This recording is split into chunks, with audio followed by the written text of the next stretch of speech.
Hey, good morning.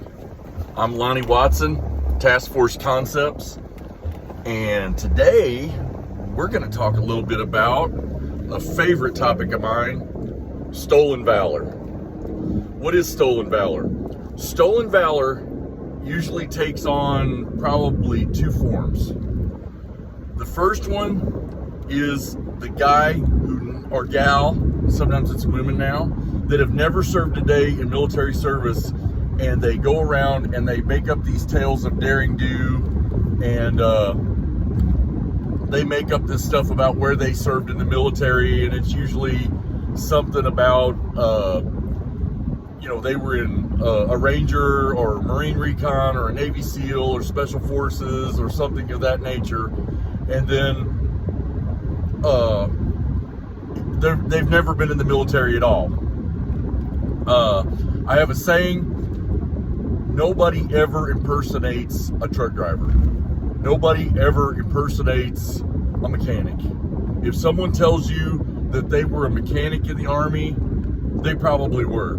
Unless they tell you that their convoy got pinned down by Iraqi insurgents and they killed all the bad guys and they were the only one that made it out alive, and for that they got the Silver Star. That's when it starts to get a little deep. But usually nobody lies about being a cook. Nobody lies about being a clerk. Nobody lies about being a truck driver. Nobody lies about being what I was, a CBRN guy, which is chemical, biological, nuclear radiation specialist. Nobody lies about that. Okay, the second kind of stolen valor is a person who served in the military but lies about what they did. They were a clerk or a mechanic or a truck driver or a cook or a CBRN guy, and they make up some tale of daring do or some kind of career and say they were a SEAL or they were Special Forces or whatever. And then they'll have a military DD-214, and a lot of times they'll tell you, well, my DD-214 says mechanic because that's what I was before I went into the secret stuff. And that's not true either. And so a lot of times guys will make up stories about what they did, and or I've even seen infantry guys. I knew an infantry guy that got in a lot of trouble on active duty. He went to a unit and he was in between units PCSing, permanent change station, and on the way to the new unit he pinned on jump wings and all these other accoutrements and came up with all this stuff that he supposedly done, and showed up to the new unit. Presto, I'm a reconnaissance paratrooper. At that time, before they had the long range surveillance detachments and companies, they had the LRP. There was still a LRP, long range recon patrol unit or two, and one was at Fort Lewis, Washington. That was the most prominent one, and it wasn't even a company; it was a detachment. And he claimed to have been part of that, and he got found out. Somebody did some checking, wrote some letters. This was before the internet, and they busted his butt. And he had made sergeant, so they busted him down to E4, and they didn't transfer him, so he had to spend the rest of his time being looked upon as an idiot. And he had like 6 more months to do or something. So it was a rough assignment for him. Now, in those two groups, there is a subgroup, okay? There's subgroups within those two groups of the never served and the half served but embellished. There's two types. There's the ones that just brag because they just want to impress people and they just want to show off and they just want to talk and they just want to look cool at parties and barbecues and family reunions, okay? Or they want to look cool in a bar and want to impress the chicks and all that kind of stuff. And then there's the hardcore stolen valor people that it goes into fraud. They fool women into marrying them. They fool women into loaning them money. If they're a woman, they fool a man into buying them a service dog or some other kind of crazy nonsense where it involves fraud. and they'll wear uniforms, they'll wear retired looking uniforms, and they'll go to VFW and American Legion functions. Now the never served guys do that too, and both types use fraud. I've seen never served people put on a uniform, do enough research to be plausible, and fool hundreds of people for several years, and they've never seen the inside of a military unit in their life, and they fool people. The case in point on the East Coast was the female staff sergeant that rose to the level of being commander of her VFW post, and had never ever been in the Marine Corps, and had claimed a Bronze Star, had claimed a Purple Heart, and all of that was fake. And it really fooled everybody until she got greedy, and she started doing fundraisers, and she started collecting money, and she started getting a lot of money from the poor, pitiful me crowd, and it drew the attention of a nurse, an RN, who had served in the Army, and the nurse said, wait a minute, something's not right here. And the nurse pursued it with people, and it was found out, and she got charged with 4 federal felonies and had to pay restitution, and she's doing time. It's a mess. So understand this: if you are using stolen valor to obtain anything of value, anything, okay, it could be as cheap as donuts and coffee, a free meal at Denny's on Veterans Day, okay, you are in violation of the Stolen Valor Act of 2013, and it's serious. Now, if you go after the big money, there's actually a unit at the VA as part of the VA police, a civilian closed detective unit that does nothing but track, investigate, and prosecute stolen valor. And it's no joke. If you steal VA benefits, and you get caught, you're probably going to go to prison for an extremely long period of time, up to, I think it's 10 or 15 years. Okay, it's serious. I worked in the county jail as a deputy sheriff for a few years. I was in the jail as a deputy, and man, I was always coming across stolen valor guys, because contrary to popular belief, military people do get hooked on drugs, PTSD, they get that, they get other things, they start self-medicating, and they get on drugs, they get on meth because it helps with depression, or they get on cocaine or whatever, and they end up in jail. I came across a couple of really legit vets, in fact, one of which I was trying to help because I suspected that while he was sitting in jail for 6 months, people were milking his medical military retirement funds out of his bank account because he was real. And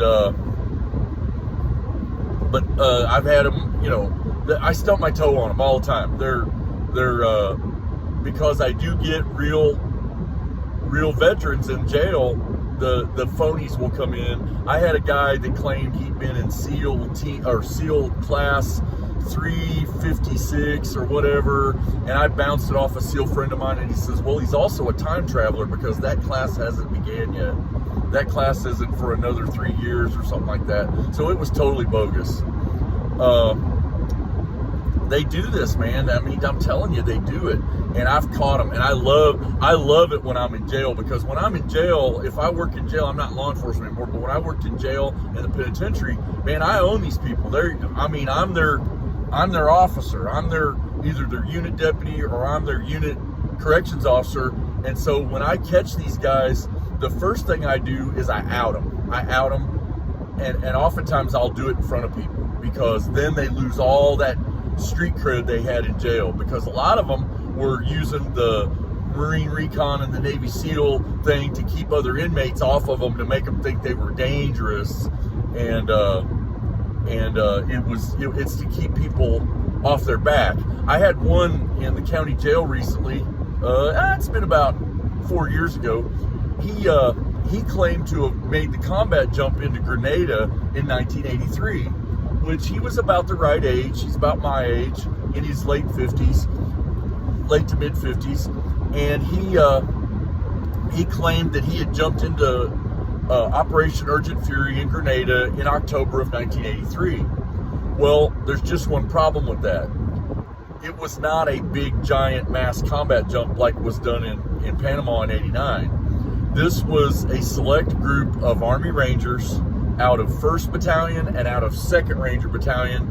The only people that made the combat jump in the 82nd was a group of combat engineers that jumped in with the Rangers that helped them move heavy equipment, because oftentimes a lot of countries, when they know they have a drop zone or they suspect an airborne assault, they'll park bulldozers and trucks and stuff because they want paratroopers to bounce off of them when they land.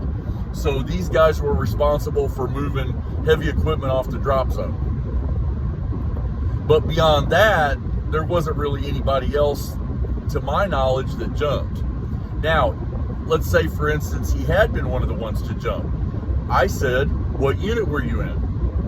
He says, "Bravo Company." I said, "Okay. Bravo Company what?" "Bravo Company, 82nd Airborne." I said, "Wait, say that again?" "Bravo Company, 82nd Airborne." Well, first off, there is Headquarters Company 82nd Airborne, but that's the people that work at division headquarters, and it's clerks, it's staff, it's those people. There's no Bravo Company. If you're in Bravo Company in the 82nd Airborne, you're in Bravo Company, 1st of the 504th Parachute Infantry. You're in 1st of the 325. You're in 2nd of the 505th. You're in etc., etc., etc. You're in Bravo Company 307th Engineers, one of those, okay? Now, if he'd have said, "Hey, I'm in Bravo Company 307th Engineers," I believe was the unit back in the day, that might have been plausible, but it wasn't. He was totally full of it, and I told him so. Well, come to find out, I said, "Well, wait a minute. I kind of want to see what this guy's about." I pulled him up at the computer, and he is an accused child molester and a registered sex offender. Oh, the stolen Valor was to keep other inmates from finding out that he was a chomo and maybe getting a beat down, maybe getting wore out, because inmates in jail and prison get bored.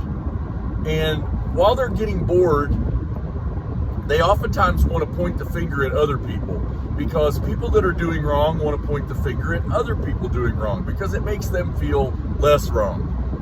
So what he did was, when he went in there, he thought, "I'm going to tell everybody I'm a combat veteran, and maybe that'll give me a little cred and keep people off my back."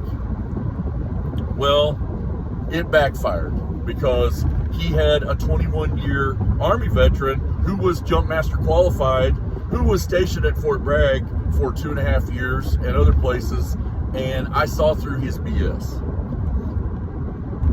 And I said, "There's no freaking way."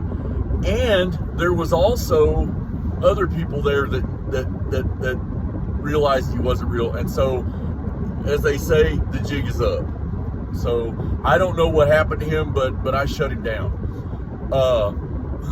Now, how could this hurt you as an inmate? Well, let's say they have a veteran program. A lot of cities now are running what's called Vet Court.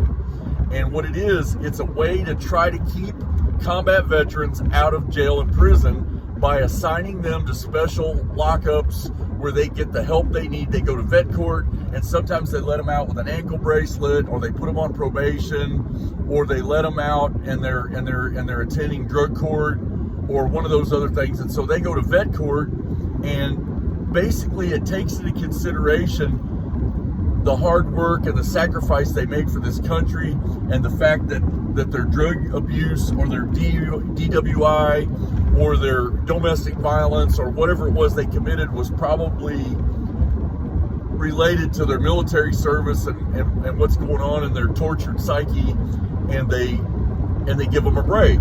Okay, let's say you got a place that doesn't verify super well, and you use your tales of daring do to get into vet court, and it gets found out. My friend, you are in commission of a federal felony. you are in contempt of court because you have made a mockery of vet court, and you have committed a federal offense. Oh, you're going to get to go to court, all right, but it's going to be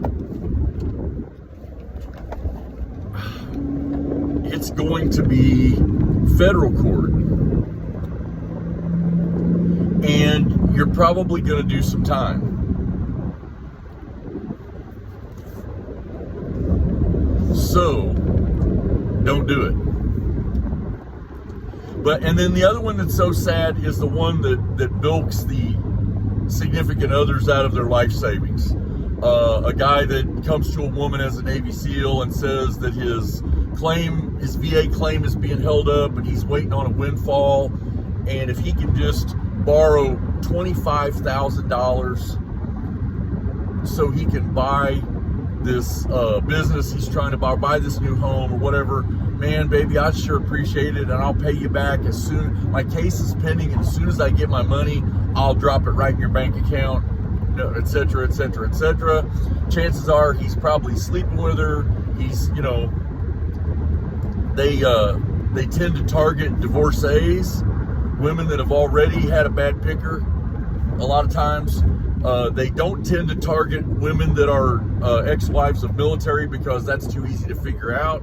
And if they've been around the military, they'll spot their garbage. But what they'll do is they'll spot usually a very attractive lady, but not always. Sometimes they'll go for a woman that's got self-esteem issues, maybe not as attractive, and either way they can play up to them and get money, promises to marry them. Well, as soon as you loan me this money, I'll buy a house, and then we can settle down and we can get married. And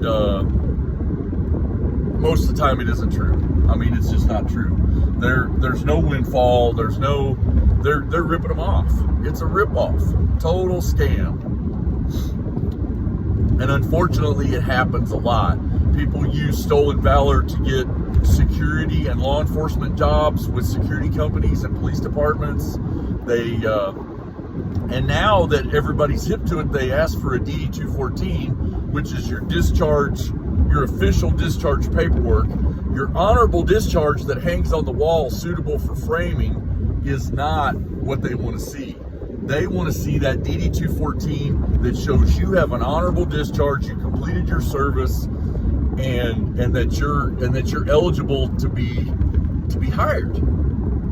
And so now what they're doing is they're making their own. They're getting on Adobe Acrobat and other places, or they're downloading DD-214s from the internet and washing them, cleaning them up, and changing the names and all that. And so they've got phony DD-214s, and so it's a big hassle. I think every organization ought to have somebody, every company, every police department, every city government ought to have an HR guru that is trained in how to spot and react to stolen valor, because it's out there. Retired Navy SEAL Don Shipley, who looks into cases of stolen valor and verifies a lot of these people, he has found about 9,000 phonies. The irony of that is there's only been a little over 6,000 people that have been a Navy SEAL since its inception in 1962.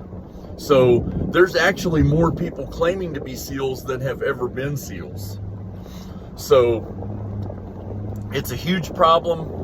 People are getting ripped off. People are stealing jobs from qualified people. I'm imagining that probably real veterans have had jobs taken away from them by stolen valor, phony veterans whose resume just sounded better and cooler. There's only one time that I didn't out a stolen valor, or a couple times, and it's been a situation where they had entrenched so deep, they had carried this on for so long, and their bosses had so much confidence in them that I would have been called a liar and probably fired, or probably have been told I was harassing him or bullying him, and he was so deeply entrenched, and the powers that be on this job loved him so much that if I had publicly outed him, or even privately, they would have found a way to fire me, because they would have been so mad that they had to get rid of him, they would have probably got rid of me too, or got rid of me instead. And then there was another case in jail where I had a big, mean, ornery white supremacist that I wanted to leave be because he was keeping other convicts in line, and he was a source of good information. He was, I mean, the guy was awesome, except for the fact that he lied about me in the Marine Corps, or lied about what he did in the Marine Corps. But I had to pick my battles. And in that situation, I realized that what he was providing, the information and the stuff that he was providing, was for the greater good. And so I had to put my ego in check and let him continue on. Oh, excuse me, got a burp there. When you get to be in your late 50s, man, everything gives you either belly gas or backside gas. I decided to put my ego in check and just let him keep going, because what he was providing was so valuable. I knew that if I outed him, the well would dry up, and I couldn't afford that to happen. He was also big and mean and violent, and I might have had a fight on my hands, personally, physically myself. And I just decided that when I wrote my report as to why I got into it with this guy and maybe had to pepper spray him or put him down or got beat up myself, I would have to explain in the report that it was all over stolen valor claims. And I know that my lieutenant wouldn't have been real pleased that I started a big incident over that, so I let it go. But these guys are everywhere. You got to watch out for them. Do me a favor, when you see this, like it and subscribe. I also need you to leave me a comment, good or bad. I hope it's respectful, and just tell me what you think. Tell me about your own experiences with stolen valor and throw it up there for me. Thanks. I'm Lonnie Watson. This is Task Force Concepts, and you have a great day.